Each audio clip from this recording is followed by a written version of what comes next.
La pioggia non ha fermato i tanti visitatori giunti al MUTEK di Milano per la mostra dedicata alla famosa pittrice messicana Frida Kahlo, intitolata Frida oltre il mito. Ma l'aspetto più rilevante della mostra, nelle intenzioni del suo curatore Diego Sileo, è di dare una nuova lettura dell'opera dell'artista, che va al di là delle ben note vicende personali, come la grave malattia che la colpì nell'infanzia, l'incidente in tram andando a scuola a 18 anni e la travagliata relazione sentimentale col già famoso pittore muralista messicano Diego Rivera, con il quale visse 25 anni.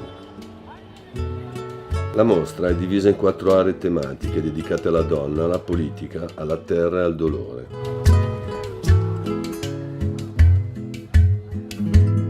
Nella prima sala dedicata alla donna, tra le tante opere vengono esposte per la prima volta in Italia 2 quadri, Autoritratto con scimmia e Bambina con collana, oltre a diversi disegni e fotografie inediti, ritrovati nella Casa Azzurra, città del Messico, dove Frida nacque, visse e morì.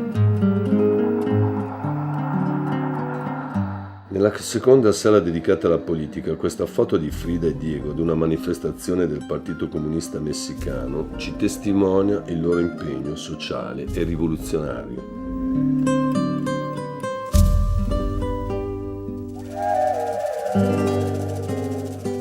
Nella terza sala dedicata alla terra sono esposte le opere che rappresentano il forte legame che legò Frida alla natura e agli animali, che in parte lenirano il suo dolore per la mancata maternità.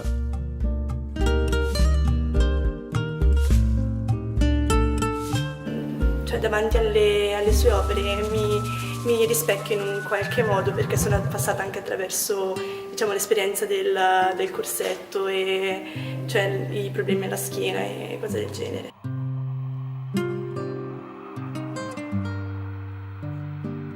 Mi ha colpito soprattutto la parte finale, quella che rappresenta il tema del dolore, dove si fa vedere come ha passato le sofferenze che ha subito durante la sua vita. Infine, nell'ultima sala dedicata al dolore, sia quello fisico derivato dagli incidenti, sia la sua contrastata storia d'amore con Diego Rivera, quest'ultimo affermava di lei: la sua opera è aspra e tenera, dura come l'acciaio, delicata come ali di farfalla e crudele come l'amarezza della vita. ¿Quieres más?